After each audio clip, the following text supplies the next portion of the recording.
enlagrece el aire. Con esas palabras llenas de desprecio que él me dedicó para arrepentirte como de costumbre. Estoy grabando el vídeo, chulo. Un ramo de rosas, ¿crees que bastará?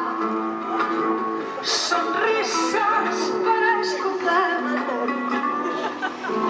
Yo ya nací condenada a sufrir el vacío infinito de un purgatorio que ahoga el alma.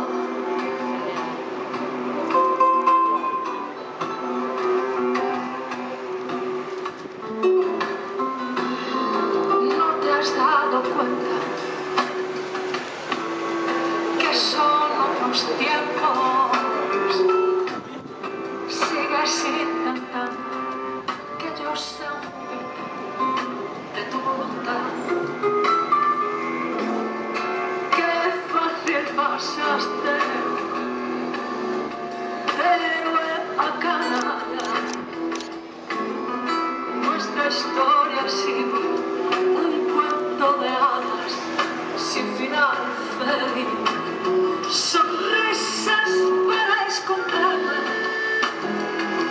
Yo ya nací condenada a sufrir el vacío infinito de un purgatorio que ahoga el alma.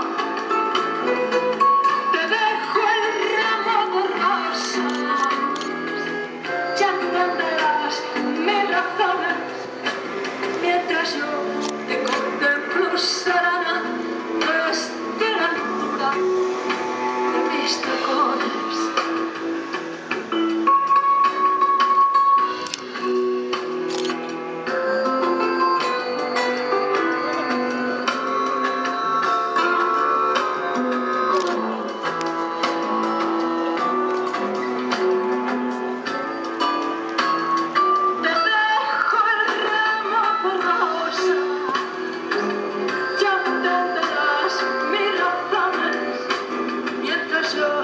Contemplo serena desde la altura de mis tacones.